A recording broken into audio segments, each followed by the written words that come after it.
All right. Yep, we're going.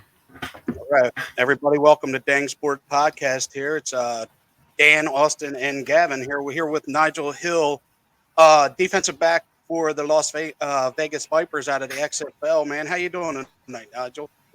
Doing good, doing good. Taking it a day at a time, trying to prepare for DC on our upcoming game on Sunday. You know, just trying to get our first W here. Yeah, I hear you, man. I hear you. So you're a Baltimore guy out of Baltimore, Maryland. Went to Calvert Hall High School. Yes, sir. Um, Second team All Metro, second team All Conference, 33 big 33 All Star nominee, and all did real well. And I mean, you're a hit stick, man. Like you just, dude, you hit. I Yes, sir. watched you Yes, at sir. Delaware all your time, man. You were, and you went to the University of Delaware, with, recruited by Dave Brock. I think you were with Yes, Dave sir. Brock, correct? And then I was his last class. okay, yes, and then went over to Danny Rocco. Danny Rocco took over from Richmond, came in for the Blue Hens and all. So you ended up being a 6 year senior with us. And then COVID kind of came in, gave you some extra eligibility and all that stuff. You had kind of the split season in 2020. Uh, Mm-hmm. we had played the spring league. You had the spring deal, kind of a couple. Where we played like six regular season games, then had the quick playoff, and then you had Mm-hmm. the regular fall league, which kind of added a couple years to everybody's eligibility. Yep. So how did you feel that went? Did the COVID hurt you, or did it help you to get you more time on the field? Like, how did you feel that went down? Because it was odd for everybody. It was very odd. I mean, obviously, COVID took everybody by storm. So I really was in the unknown, just like how everybody else was. Especially with that spring season, just knowing that a lot of guys were saying that the FCS teams weren't going to play. All the Power Five schools were going to play like a shortened season in the fall. They were still going to have an NFL draft. So, obviously with the draft happens in the spring. And that's when we were playing our season.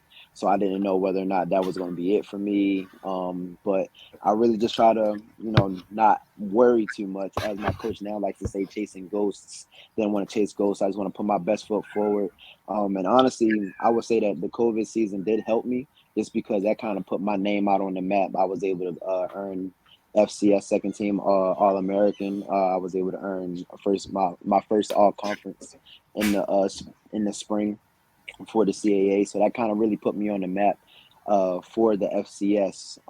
And honestly, I carried that momentum over into my sixth year or my extended fifth year season. And that gave me the opportunity to at least grab some kind of attention from NFL scouts. And the rest is kind of history. And I'm still writing my story. Yes, it ended up working out for you so far. Yes, Austin, what do sir. you got here, buddy? What are you coming in with here? What's going on?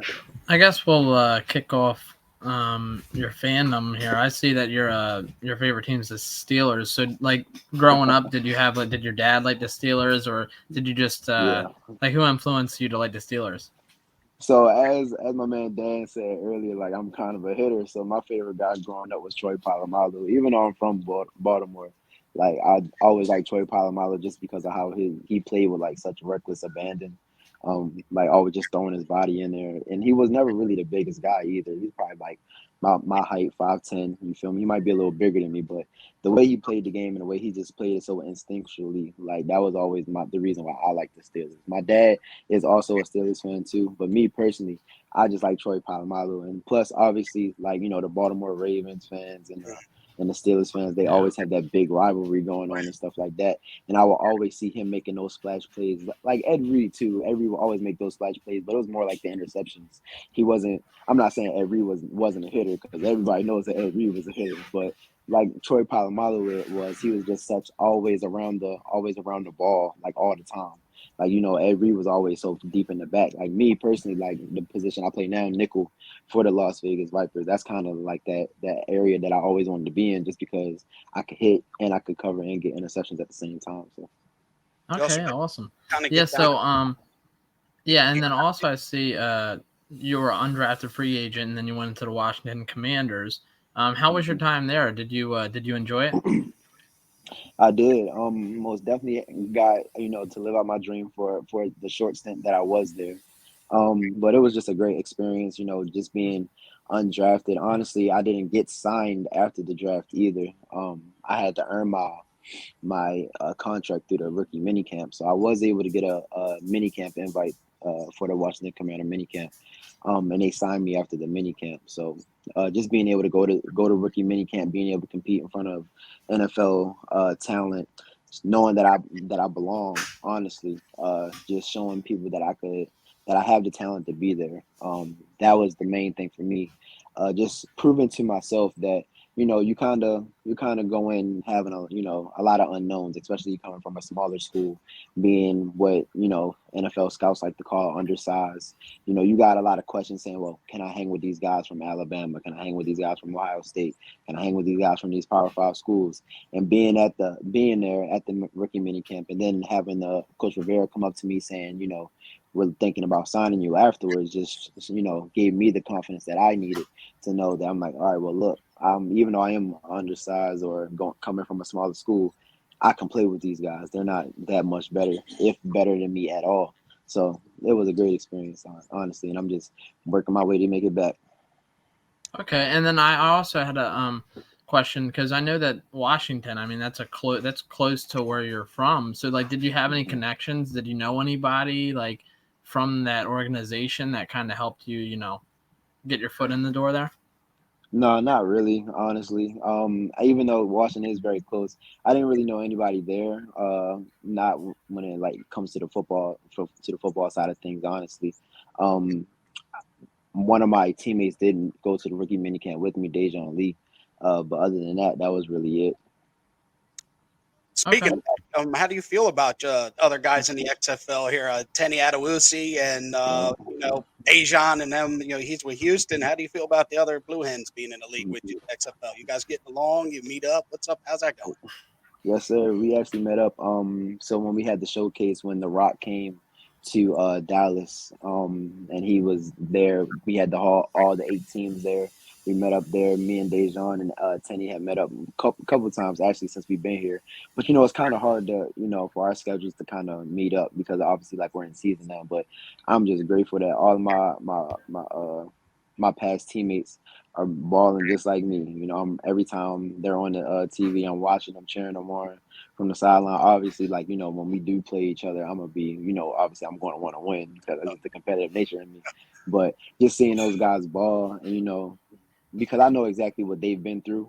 I know their stories because I've been in the locker room with them, been on the field with them. So I'm just glad they getting their opportunity just like me. I hear you, man. I hear you. So how do you like your time in the XFL so far? How do you feel the league's going right now? How do you feel with your experience so far with that? How's it going? I think the league's going shoot the best it possibly could be at the moment of time. To be honest, even though it's the third iteration of it, I think this is the best it's been doing. Like prior to the first 2 times, if we're being completely honest, I know like the first time it kind of flopped in the XFL in the early 2000s. I know it was going really strong right before COVID hit everybody. But this time around, I was looking at the numbers because they post them every week. I think we were out viewing the NFL Combine. So I mean, everybody watches the Combine. Everybody wants to see these guys be freak athletes and run their 40s. But showing that that we were having more viewers than the NFL Combine just shows me that people are still interested in watching good football. Whether or not it might not be as big as the NFL yet, but I'm not saying that it will be at any time. But just knowing that we have the support of the fans and showing that we're putting out a good product, showing that these guys that we can actually ball, and that most of these guys here deserve another opportunity in the NFL. Yeah, I hear you. Yeah. Yeah, Gavin showing me over here. You guys have outperformed the combine by over 3 times the amount of people viewership, and it's also Yeah, different too on the viewership side of this right now. Since COVID, a lot of the way people get their view to view things, a lot of people don't have cable anymore. Everything's streaming. right. As you know, this Yeah. is going to be like ESPN Plus, and Hmm. so that it's hard to say that those numbers are correct. You know what I mean? Or like kind of compare them as regular. A lot of people don't have regular cable anymore. A lot of everything's streaming service, so it's online because they're coming out and saying it's 1.5 million on something, but they're not telling you that there's probably another 2 Yeah. million or whatever streaming on another Exactly. on a different app. So COVID's changed the way the world works with a lot of stuff. You know what I mean? So I Yep. think the league is doing great. I mean, me and Austin with doing this, and we're all in. We're in a lot of stuff, Instagram, Facebook stuff with this league, and I mean, the talk is just good. It really is. It's positive talk from everybody. Everyone's liking the league. It gives you something else to look at. You're kind of in the middle with, it's kind of the lull season of baseball's not started yet. Basketball's still not in the playoff aspect Yep. of it yet, and gives them something more to look at. Football right after the Super Bowl, you guys kind of went right in, so it keeps going with football. And it seems to be Yep. doing really well. You know what I mean? Which is a good thing because this is a good thing for you guys to keep getting film out there to give you guys another aspect. For people to look at because your ultimate goal is obviously to get into the league again and have people see your film and more time on it gives you guys something more to do with football. It's a good thing. It really is. It's going well. It seems to be. It's trending upwards, at least the talk Yes, everywhere sir. is. You know what I mean? Yeah. So And then go ahead. Dan here, I'm gonna take this question just because you know more about the next two guys than I do, but Coach Woodson, Hall of Famer, he played on the Steelers. Yep. How's it like playing with him, and has he had any influence on you? Like, does he help your game since you're a defensive player? I'm sure he can help a lot. Yes, sir. Oh well, honestly, being with Coach Woodson is it's really like it was a blessing in disguise because so one, I just want to go back a little bit when I first got drafted into the XFL. When I saw that I got drafted to the Vegas Vipers and I knew that Coach Woodson was going to be my head coach, I was excited just because obviously he's a Hall of Fame defensive back, and not only that, he was a Hall of Fame defensive back, but he's played every position in the backfield. So he played corner, safety, and nickel. So just actually a couple practices ago, he was helping me out on my nickel drops for my zone coverages, my man coverages. He's trying to help me, get better and to mess with the quarterback a lot more, honestly, because he said it's so important. Like the nickel spot nowadays is such an underrated position because everybody sees like you need your edge rushers to get to the quarterback. Everyone wants to pay those big tall corners out on the outside, like the Sauce Gardners, the Patrick Surtains, but nobody wants to go into the slot, the nickel going against the best route runner on the team. You feel me? Hardest Like position. everybody, exactly. So it's like no one wants to go in the slot because they know that the slot is one of the hardest positions to play because one, you have to be able to tackle very well, and on top of that, you gotta go against the best route runner on the other team. So just being with Coach Woodson, just to see how he thinks, how he knows that position in and out. Because like I said, he was on that Steelers defense, won a Super Bowl with them, playing the nickel spot. So just being with him, it's exciting, and it still is exciting because I can just go to him anytime because he's such a laid back kind of guy. Go to him anytime with questions, and he's there to answer every time. Well, Awesome. not only that, I mean, your defensive coordinator is Chris Dishman as well. And Yep. then you have Coach Perry. They're both XFL, I mean, NFL players, you know what I mean? And Yep. they were really good players in their time, too.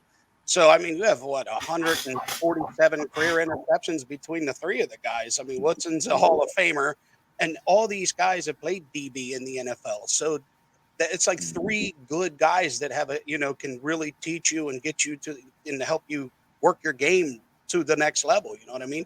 So that seems to Oh, be for a good sure. thing, a great fit for you. You know what I mean? Having these coaches like Coach Perry and Dishman and all them. So it seems. Yep. Do you like playing for them? Is it working out well for you with that too? No, for sure. Just because, like, all right, so Coach Dishman is my defensive coordinator, Hmm. and I actually met him down at the NFL Alumni Academy. I don't know if you guys know what that is, Yes. but I was actually down. I met him at the NFL Alumni Academy a couple months ago, actually, and he was the one who introduced me, like, who drafted me to the team. So basically, every time I'm out there, I'm getting coached up pretty hard, like, and that's fine with me because I know when they coach me up hard, I know that they care. They know that they see the potential in me, that I can make it back to the next level.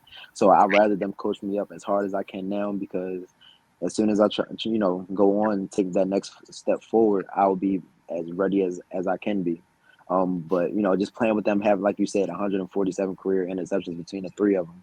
Like you can't get much more than that, honestly. Like you got a Hall of Famer as a head coach. You got All Pro and Pro Bowlers at defensive back coach and at the defensive coordinator. So it's like you couldn't have asked for a better opportunity, if we're being completely honest, for me personally. So how do you like the XFL Hub system with the way you guys you live in the hotels and all? I mean, you guys get Yep. homesick. I mean, you're away from your families. A lot of guys don't understand in this league right now. It's not like the USFL where you play at a central hub and it's all down in Birmingham. You Yep. guys travel to your home stadiums all on like a plane together, and then fly out together, and then you play your game and come back to the central hub is where you guys live, and then you all have separate hotels and play 2-on-2 with like share stadiums to practice and all. Isn't that correct? So That is correct. how do you feel that? I mean, because that's a little different. I mean, as the pro, it seems the way they're doing with these spring leagues. How do you? I mean, is that enjoyable? How does that?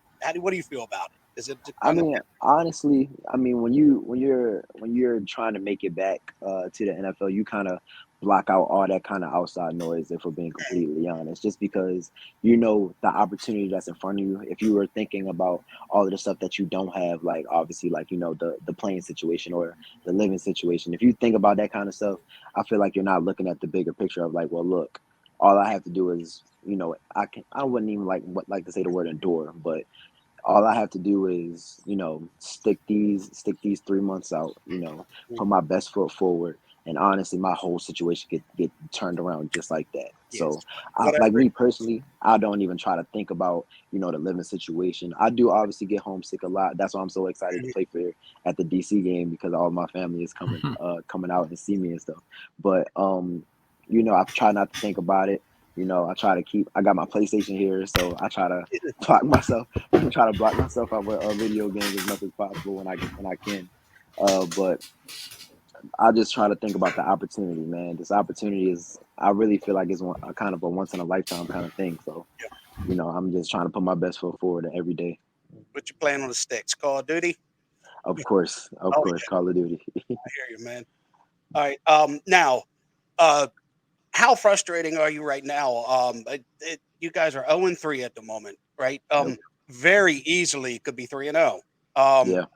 yeah, you guys had the lead in the first game against the Renegades. A couple turnovers kind of got you behind the ball. You guys come back. You go for the 2-point conversion. Um, Perez gets sacked on a 2-point conversion, and then he had to go for the 4th and 15 conversion, and the receiver got rocked over the middle and dropped the ball, and then you were there the whole time. Then you got the defenders coming or to your home stadium. The rain comes in, really makes it a driving rainstorm. You're dominating by halftime, right? And Yep. and then the kicking game is you slips and falls on the kick, Yep. and then King comes in, and if you're holding a fourth quarter lead, and then King comes in and runs for a couple touchdowns, and then like you're right there every game.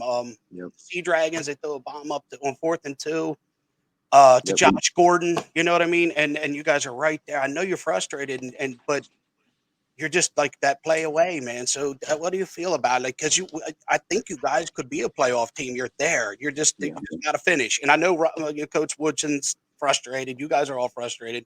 I know Yep. you're not quitting because there's no quitting any Blue Hens. Well, we know No, that for sir. sure, right? No, So, sir. kind of want to talk about the frustration of that right now. And I know it's got to be bugging. You want to get that first win. No, honestly, I mean, everybody, would be frustrated. Anybody would be frustrated being 0-3, especially, I could see if we didn't have a talented team. If we Mhm. didn't have a talented team, if we weren't in these games, I could see like what people would be like, well, you just don't have a good team. But we know that we have a talented team. Like from the players' standpoint too, like we do know that.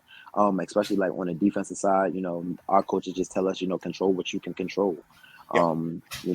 At the end of the day, we haven't gotten it done in those past 3 games, but like you said, we're right there, and we all know this. We all know that we're right there. So our key thing, honestly, like this whole past week, has just been able to finish. That's all. That's the only thing that Coach Woodson has been telling us to do, is that we always start off so hot in the first half. The first half of every single game we've been winning. Uh, winning basically. And he's just saying the second half is where we've been falling apart. So at the moment, all we've been telling each other is just just to finish. Don't start pointing fingers because that could split a locker room very very quickly. Exactly. Saying like the offense isn't doing this or the defense isn't doing this or he should be doing this or why did he give this up? Like instead of just pointing fingers, we're already trying to come together and just say, let's just finish. Like that's the only reason I'll be here for. And everybody's been saying like, don't let this opportunity slip you by because like I've been saying this whole time is that this opportunity I feel like is once in a lifetime. And it's so many guys that I know personally that would be dying to be in my spot right now. So who would I be not to put my best foot forward? So. Exactly. It is frustrating, Yeah. like you said, but I believe in my team that we're going to get it done. This upcoming week, I think we have a great game plan in to beat these guys. Because, like I said, the first game we were up, so I feel like we had the right kind of game plan in, and I believe that we're going to get it done.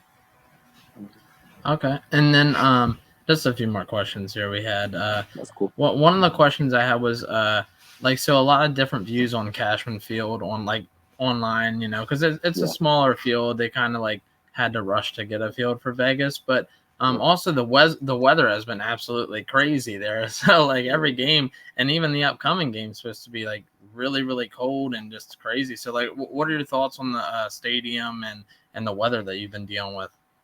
Well, honestly, can't control everything, right? Like I'll go back to saying, you can't control your controllables. Obviously, we all know that the Cashman Field isn't the best. Honestly, we know that, like you said, they rushed to get a field for Vegas because for the longest time, a lot of the guys didn't even know where we would even be playing at for the Vegas. Like I feel like we were the last team to get announced where we would be playing at. So honestly, like the field isn't the best, but we try to make do as best as possible. No excuses because at the end of the day, the other team is playing on the exact same field that we're playing on. So it's not really an excuse for saying, well, this field sucks. Well, they know the field sucks too. So they got to play on it just like how we got to play on it. So we could either complain about it or we could just, go to work and try to get a W. So I mean, yeah, that's the Cashman Field is like I said, it could be better, but at the end of the day, I feel like I live in a no excuse world. So we got to get it done, just like how the other team has to get it done. And when it comes to the what was the second question about Just the weather. the weather? Yeah, Mother Nature has not been in our favor. Not for you at all. Yeah, driving Mother rain, Nature, 40-mile-an-hour winds. yeah, Well, Mother Nature has not been in our favor at all. DC's not going to be any nicer this weekend. You got At all. quarter. But I mean, for me personally, I feel like I'm gonna be kind of used to it just because, like I'm saying, like that's right down the street for me. So I've been playing in that weather basically all my life. So I'm gonna be perfectly fine with it, especially like in Delaware too, with the rain and the wind. I'm Oh yeah, completely used to it. Now, my other teammates, I can't speak on because I don't know if we got a lot of teammates from all over the country, so they might not be as used to those kind of conditions. But me personally, I've been playing in those conditions before, so I mean, hey, I, I can't control the weather. I would like Mother Nature to ease up on us just a little bit for the next couple of games. But you it is you what ready for that DC? You ready for the DC crowd, man? They're a bunch, man. They're they are fun. a bunch. It They are. might be raining lemons on you too. So, I know. I did see that. wow, boy, we went to week one. We were there. Yeah. It's fun there. It's an atmosphere I don't know if you've seen yet in XFL, man. Be ready. It's fun. You got your Yes, family sir. coming in too, so it should They be fun. are. It really They should are.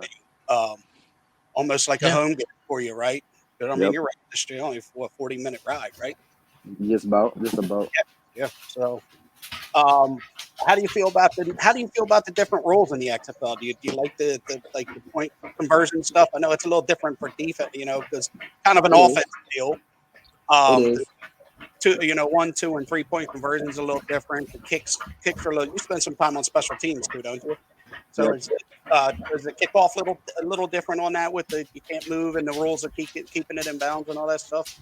It is. It is most definitely a little different, but I think honestly, it's a lot safer for the Yes. players just because honestly, like we know that in the kickoff in the NFL, that's where most of the injuries happen anyway. Yes. Because dudes are running at those high speeds, running into each other at those high speeds. It's caused a lot of concussions and a lot of injuries that can, some are career ending. So being able Yes. to be in that 5 yard space is most definitely a lot safer for the players. But the new like the 1.2.3 point plays, I know it is an offensive what's called, but I mean that's what the fans want to see. The fans want to see points. They want to see scoring touchdowns.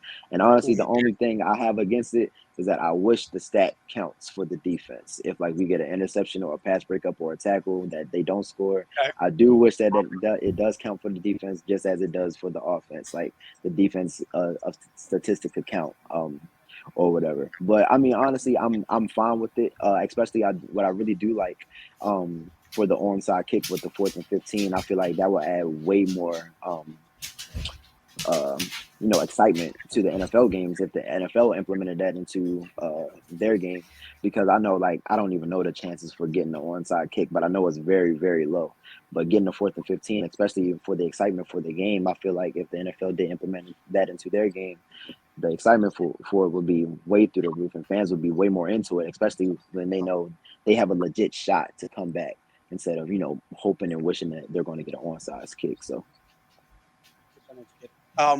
Yeah, exactly. Well, it's been fun for the fans from the fans' perspective of it. I mean, you're always in the game. You got the chance of a 9-point conversion. You know what I mean? Every game's been very close. A lot of big comebacks. Like with a yep. minute left, you can get up as much as 18 points. Just Mm-hmm. because you score, you convert, and then you get that 15-yarder, man, and then you're rocking again. It's interesting. And it has made every game very close, which is good for the fans. Yep. And the play's exciting. Onside kicks are boring, so Yeah. it's definitely something that I think fans would like implemented. There's a lot of talk about it on maybe getting some of these rules to the NFL. Some are against it, some aren't. But you're going to have that anyway. Pretty cool. But yeah, So, what do you feel was your biggest win with any team in your career? My biggest win with any team. Well, for one, it would probably be when we beat Nova in the spring for the first time in I Yeah, don't you know had how that many interception years. to seal it, didn't And you?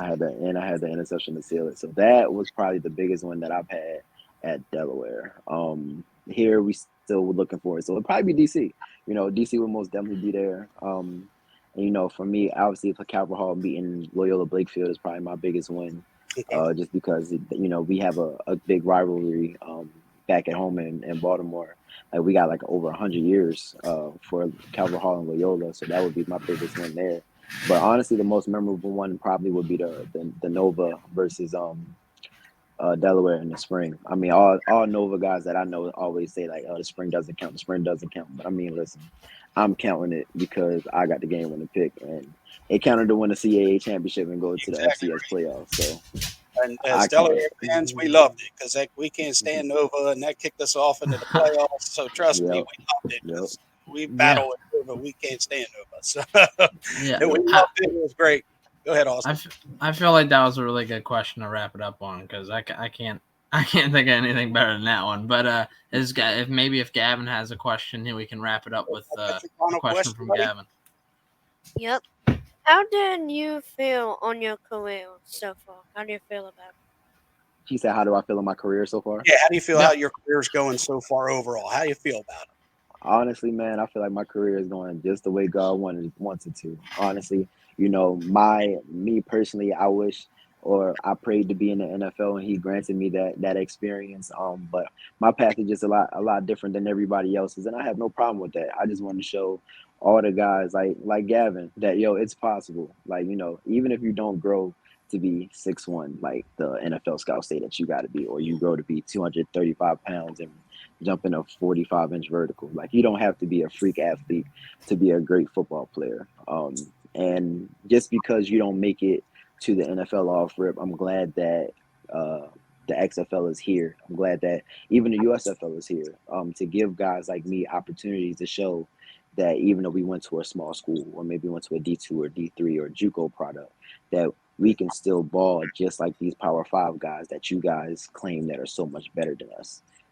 Just because of he's a better athlete, he's taller than him, so he's better than him. Like that's never really that was never really something that I was too fond of, just because, being told for such a long time that you're not tall enough, you're not big enough. And it's just, like I said, I'm just glad that these leagues are implemented now so that for the younger generations that don't get that opportunity to go to the NFL, that they can showcase their talents to make it through another avenue. So I'm perfectly happy with how the way my career is going, man. Well, that's That's good. a great question. Awesome. Appreciate Yeah. that. Yeah, we're definitely fans of you, and we'll continue to watch, every week, and we'll definitely be cheering for you. So, Well, Yes, know sir. we I are. appreciate it, guys. We're rooting for all the Blue Hens, man. Go out there and give it your best and everything. Good luck this weekend in DC. More importantly than anything, man, stay healthy, man. Stay Yep. healthy. God bless you and your family and everything. And just bring it home, man. Stay Yes, healthy. sir. And good luck to you all the way through the rest of your career, bud. Yes, Very sir. I nice, appreciate you guys. Blue Hen, and you as well. Good talking to you, man. Have a good night. All right. yep. Yes, sir. You Thanks, guys man. too. Appreciate Thank it you. very much, Yes, bud. sir. Appreciate you guys.